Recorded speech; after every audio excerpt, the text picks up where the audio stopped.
Hi everyone, welcome to the channel, or welcome back if you're a returning watcher. I'm George, I'm the Good Lad Gamer, and today we're pulling all of my excess Sacred Shards. It's a ×2 event on Sacreds. I've got 29 on this account, and I think I've got about 34 on the other account. I'm going to leave 7 on each of my accounts ready for the next fragment or fusion, but all the rest I'm going to pull. I think it adds up to be about 49 Sacred Shards in total in this video. So I'm super excited about that, as you can imagine. Hopefully I can see some nice legendaries out of it. As I said, it's a ×2 on Sacreds, and there's also a ×10 on a certain champion, but I'll go through that with you guys in a minute.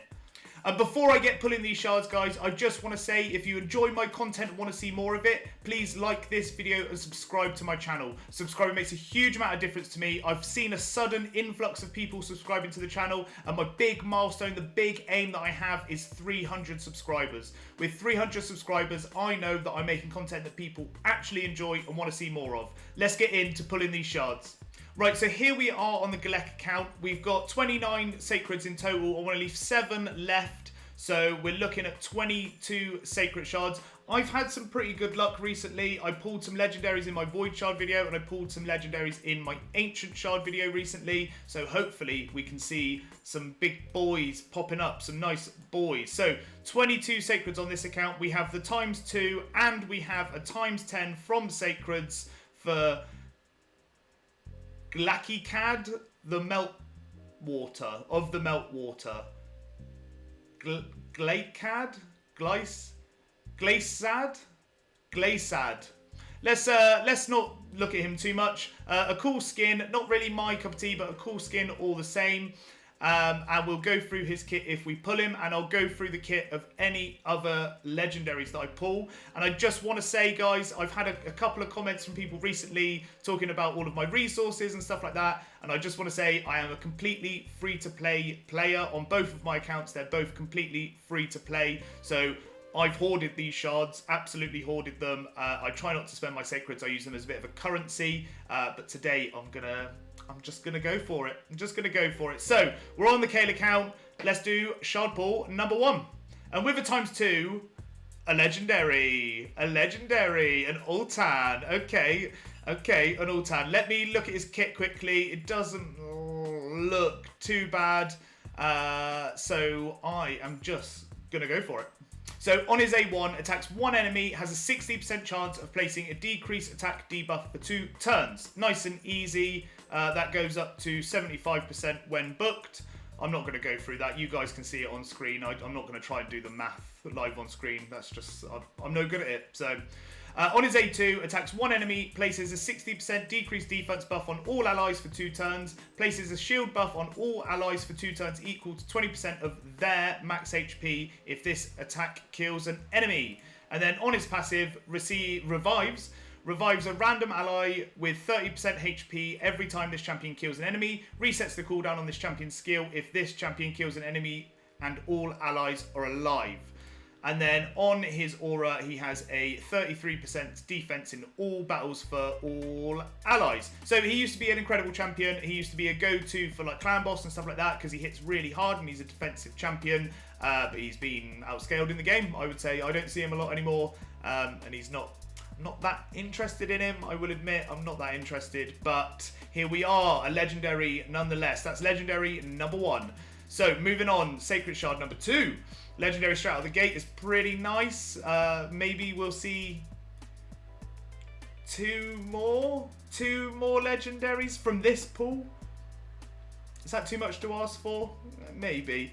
We've got a Canoness. Moving on though, no epics in this run unless, well, no epics in this shard pool video. And another legendary, and one of the first ones, well, the first one on either of my accounts. So very happy with that. It's a Sin track, and I reckon he's probably got a wordy kit. So give me a second, guys. Let me run through his kit. Let me get familiar with it, and then I'll be right back. Right, I think I'm just going to go for it. It's not too wordy, but they all are these days. There's no simple legendaries anymore. So on his A1, attacks 1 enemy, has a 50% chance of placing a 50% decreased attack debuff for 2 turns. If the target is under leech debuff, has a 100% chance of placing the decreased attack for 2 turns before attacking. before attacking is important because I presume he places it rather than it lands when he attacks. So he just places it straight up. No need for... If he gets a weak hit or anything like that, it won't make any difference, I assume. I think. I'll have to test that one. On his A2, attacks all enemies, has a 75% chance of placing a decreased speed debuff for 2 turns. Also places a shield buff on all allies equal to 30% of this champion's max HP. The shield buff cannot be removed if it is placed when there are any enemies under leech debuff. So I assume he's got some sort of leech in his kit, because that's 2 abilities now that have leech mentioned in them.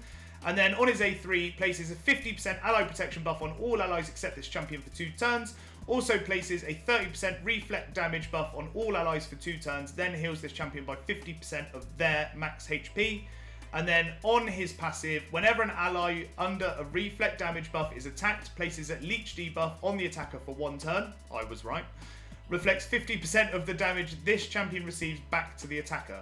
Increases the amount of damage reflected by 20% from reflect damage buffs placed by allies.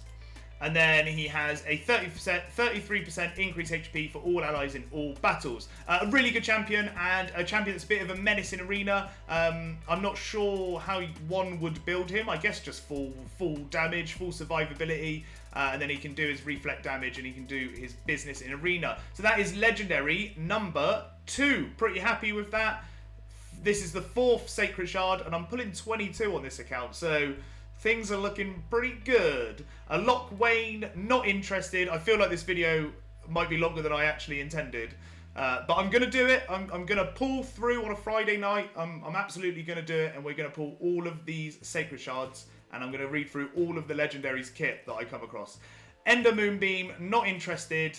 Ender, I've had you too many times. I thought you looked cool, but you're not cool. Juliana, moving on. No epics. No epics, no epics, no epics. Another epic. And we've got a Luthia. Moving on, Luthia. There's still so many Sacreds to go. Oh, I can't believe it. Maybe I've bitten off more than I can chew. I don't know if I can talk for this long. Gory, moving on, Gory. But I'm going to, guys. Don't you worry. I'm going to pull all of these Sacreds, and you're all going to be part of the love, you know? You're going to love it. Italia, moving on. Any more legendaries, please? Another legendary. It's another epic.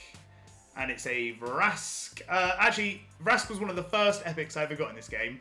And I looked at his kit and I thought, this guy's cool. He could be my healer on all my teams. And with beginner gear, he just didn't have enough survivability for me. But I do still use him in some content. I use him in Curse City for some of the teams that are restricted to like orcs, or some of the teams that are restricted to his faction, or his epic level, I guess you would call it. Status, I don't know what you would call that.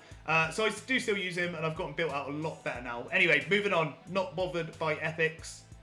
Not bothered one bit. Another epic, an Ultimate Galek. Didn't rate Ultimate Galek. I didn't think he was that good. People talk about him like he was good, and he was a big no from me. A Tagore. Another legendary, please. Tagore, I'm not interested in you. Are we going to get any more legendaries? This is not looking good. The second Lock Wayne. Moving on. I've made it just enough space so we pull the exact amount of Sacreds that I want to pull. So if I look like I'm just pulling without any sense, it will stop me. Farrakhan the Fat, a great champion. Still use him in a lot of content, and he was in my clan boss team for a long while. He's got a ally attack. Allies join the attack move, and he has poison and HP burn, so it makes him pretty good for clan boss in general, because you just get more hits in, more of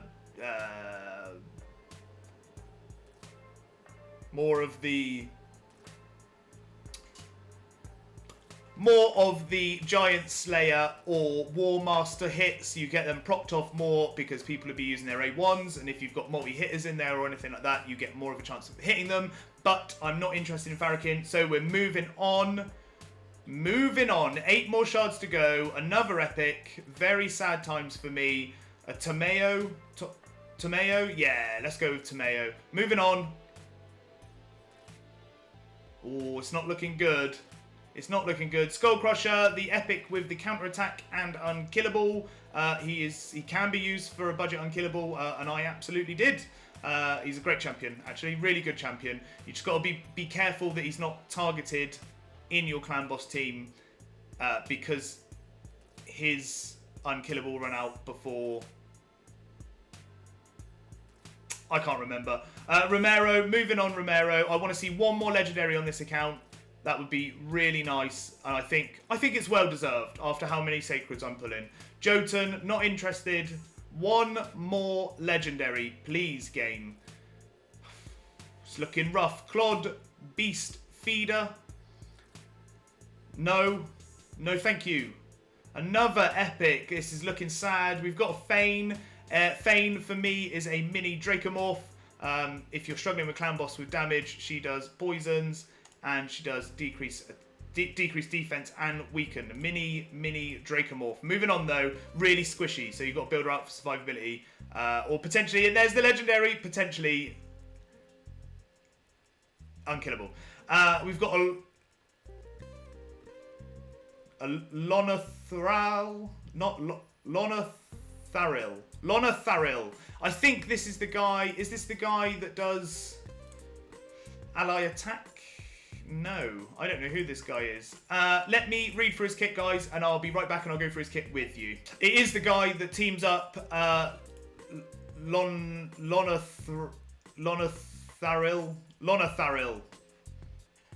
Let's go with that. So on Lonathril's A1, he attacks one enemy, destroys the target's max HP by 30% of this damage inflicted, places a shield buff equal to 10% of this champion's max HP for 2 turns on the ally with the lowest HP. So he helps your squishy person. On his A2, attacks all enemies, places a shield buff on all allies for 2 turns equal to 20% of this target's max HP.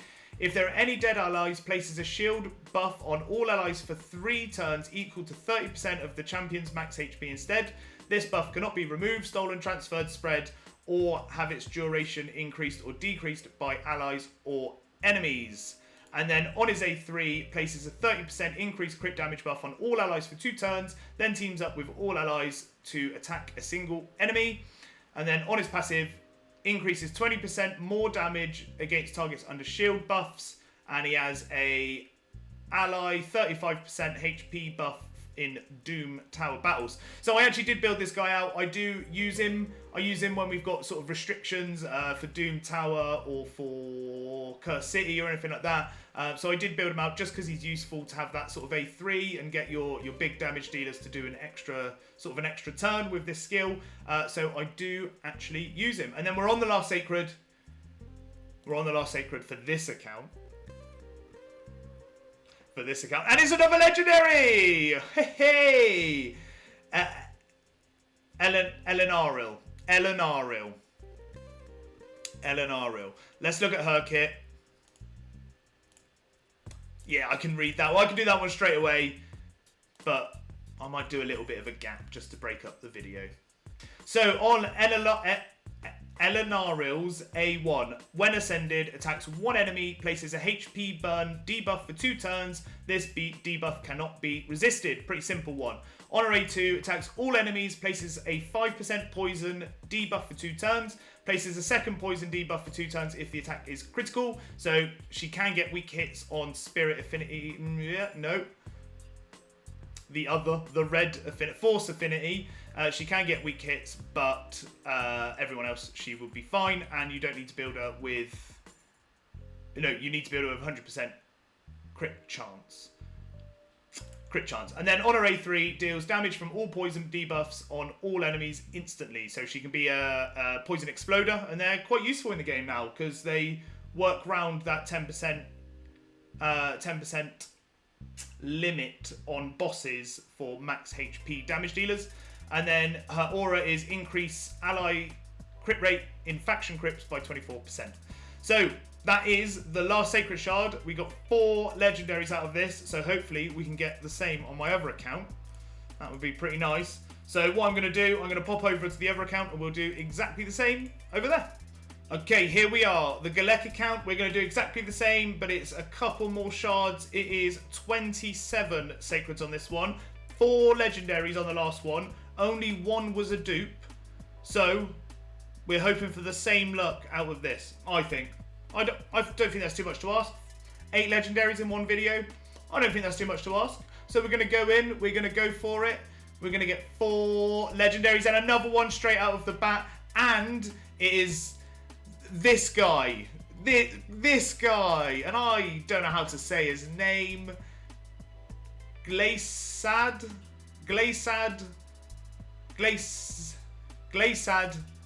of the Melt Water. So he is the ×10 champion out of this weekend. So I'm going to make myself familiar with his kit and then I'm going to talk you guys through it. And hopefully he's a game-changing champion for me.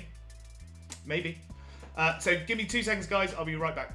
So, Glaciad. I reckon it's Glaciad. It's Glacier. That's what the word would be. And melt water, that makes sense that it's Glacier. So it's Glaciad. Let's go with that.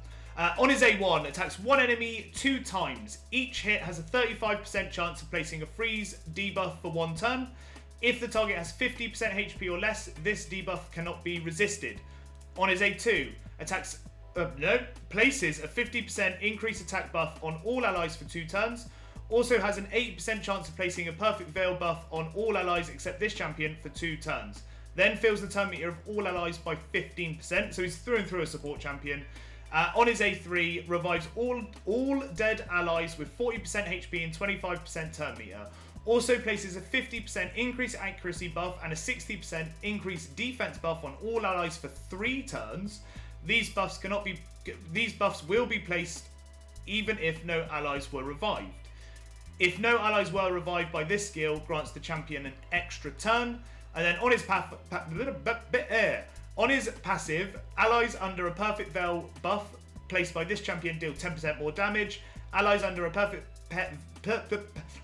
veil buff placed by this champion deal an additional 10% damage to enemies under veil or perfect veil buffs. So I guess if you've got an AoE attacker, they're under a perfect veil and the enemy's under a perfect veil with a Duchess, for example, then they do 10% more damage. And then he's got an increase all ally speed in all battles by 19%. So a really good champion. I don't know if he's going to replace any of my speed guys. What account am I on? So I've got Duchess. I don't know if he's going to replace any of my sort of big supporters. I've got a Duchess on this account. I've got Pythion, Arbiter. I don't know if he's a good enough replacement for any of them, but maybe I'm reading something wrong. Maybe he's an incredible champion. I guess he'd be, with these perfect veils and veils, he might be quite good for Hydra. So maybe he is a good champion, but I don't know where I would use him. But we are going to move on. Glaciad, the Meltwater. Thank you very much. Join the party. Join the Galek account, which has always been the stronger account out of my 2. Join the account. Welcome. Hello, friend. We've got a Fane. Not interested in Fane. Moving on. Not interested in Epics. We've got a lot to get through here, guys. 27 Sacreds. We've got 1 Legendary straight out of the bat. On both of my accounts, a Legendary straight out of the bat. Phoenix not interested. And I need 3 more as a minimum. I'm pulling 5 more Sacred Shards on this account. So maybe we're going to get 5 Legendaries instead of 4. Melga, Steel Girdle, not interested. Another Legendary. About this point. We've got to get one about this point. Mist Rider Dythe, no thank you. We need a Legendary, otherwise we're not going to get 5 out of this shard pool. So, Chonoru. That's how people say it. So moving on. Anyway, not interested in epics. Another Legendary, please. Another epic. Vogoth. Very good champion, actually. If you know how to use him, you're doing all right. If you do use him, your account is stacked, I think. We've got a Myceliac Priest Ornn. The mushroom guy that got a debuff because he was really overpowered when he joined the game. Not interested though. And we've got Soul Drinker. Moving on. No more epics. If I'm going to get 5 legendaries, it needs to happen soon because I'm going to run out of shards. We've got an Ugo, an incredible champion. Decreased defense, decreased attack, and a revive. Great champion. Baroth the Blood-Soaked, not a great champion. Moving on. Come on, a legendary. We've got a Catacomb Counselor. He is an ally attack champion. And I did use him. Catacomb Counselor. Welcome back.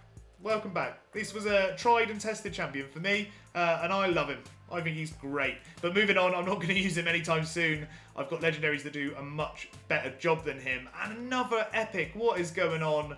Luthia, go away and bring out a Duchess. Wuzgar, I don't want to look at that face. You don't want to look at that face. I only want to look at legendaries' faces. Aina? No epics, please. I wish I could pronounce names in this game. I can't pronounce any of the names. I can pronounce this one. Venomage, welcome to the team. I've got a Venomage on one of my accounts, but not the other. I need Venomage for Curse City, for the big boss in Curse City. And hopefully that's the Venomage I need, because I really struggle with Curse City. But moving on, another epic. Alluria has a 100% chance to freeze, I think, Luria, but really squishy. Don't want to use her. We've got a Filja.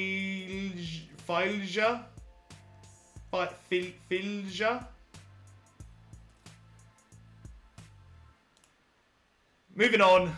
We're not going to get these legendaries. I need 4 more legendaries out of these, and we've got 8 more sacreds.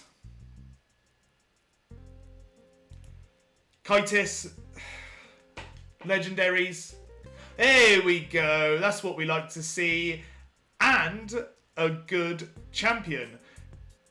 Nishak, Vermin Lord. Now, Nishak was a fragment or a fusion, and I didn't get him on one of my accounts. And I'm hoping that it's this account, because now I have one on each of my accounts. Now, Nishak does have a wordy kit. Absolutely has a wordy kit. And is probably the most viable bomb champion in the game. So let me go through his kit, guys. Let me just make sure I'm going to read it all right and not get too tongue-tied like I did on the last guy. And then I'll be right back. Right, Nishak. Let's go. I'm sorry. I'm sorry, watchers. I'm sorry, listeners. I am going to get tongue-tied. It's inevitable. I can't help it. I can't help it. On his A1, attacks 3 times at random. Each hit has a 40% chance of placing a bomb debuff for 2 turns.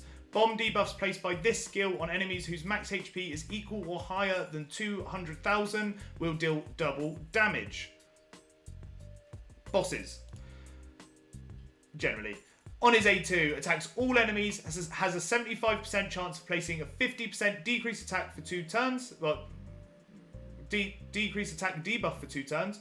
Also has a 75% chance of decreasing the detonation countdown of all bomb debuffs by 1 turn and increasing the duration of all poison debuffs for 1 turn. Now the poisons come in a minute. And then on his A3, attacks all enemies, has a 75% chance of placing 2 bomb debuffs on each target for 2 turns, then grants an extra turn. Bomb debuffs placed by this skill on enemies whose max HP is equal or higher than 200,000 will deal double damage. So his A1 and his A3 both do double damage on those enemies.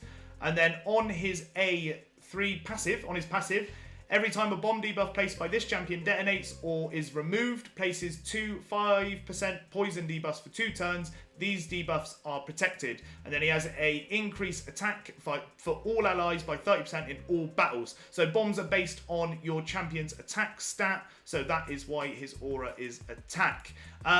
Incredible champion. Absolutely incredible. And I haven't built him to utilise him properly. And I wish I did. I wish I knew more about the game. I wish I knew more about builds. And I wish I could use him in Arena. And I wish I could use him against all bosses, because he's an incredible champion. So that is Nishak, Vermin Lord. I nearly struggled with his name, but I got it right. I did get it right. And that's not often that happens. It's not often. 7 more Sacreds though. Let's go. I need 3 more Legendaries to make up, to have the same amount. Lady Quillen is not a Legendary. So, 3 more Legendaries, and I think I get what I deserve. If I got 4 on the other account and we pulled 22 Sacreds, I think it's only fair that I get 5 on this account. Anchorite is also not a Legendary, and he's not even a good Epic. So, moving on. Someone might correct me on that. I don't think he's very good. Shikara, no. It's not looking good for these 3 legendaries. Maybe one more game. Rearguard Sergeant, moving on, has a decreased attack, and that's what makes her known for Clan Boss. Back in the day, that is, anyway. And we've got Arrowweed Quivergrass. I've tried to pronounce that name before, and it didn't work then. Last 2 Sacreds.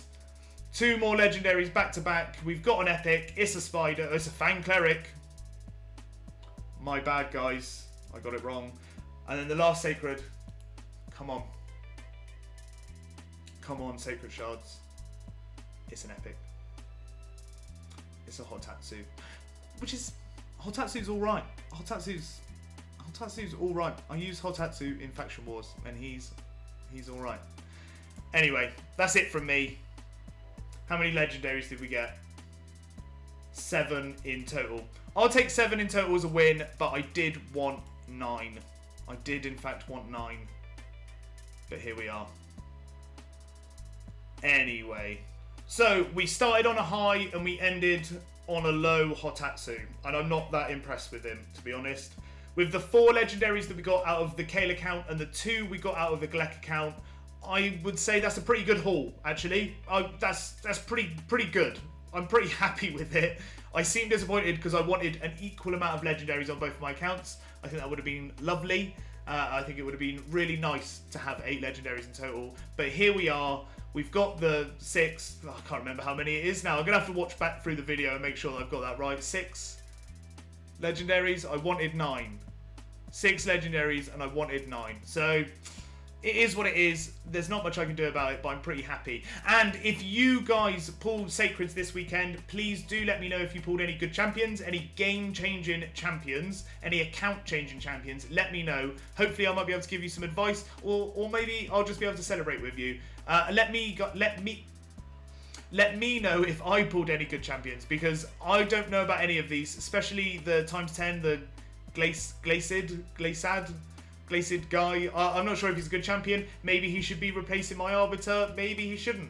I'm not 100% sure, but please do let me know in the comments. Let me know if I'm making a crazy mistake and he's an incredible champion. But thank you very much for watching, guys. Hopefully you got better luck, or hopefully you got some good luck. I would say this is pretty bad luck, but actually it's pretty incredible. But thank you for watching, and I'll see you next time.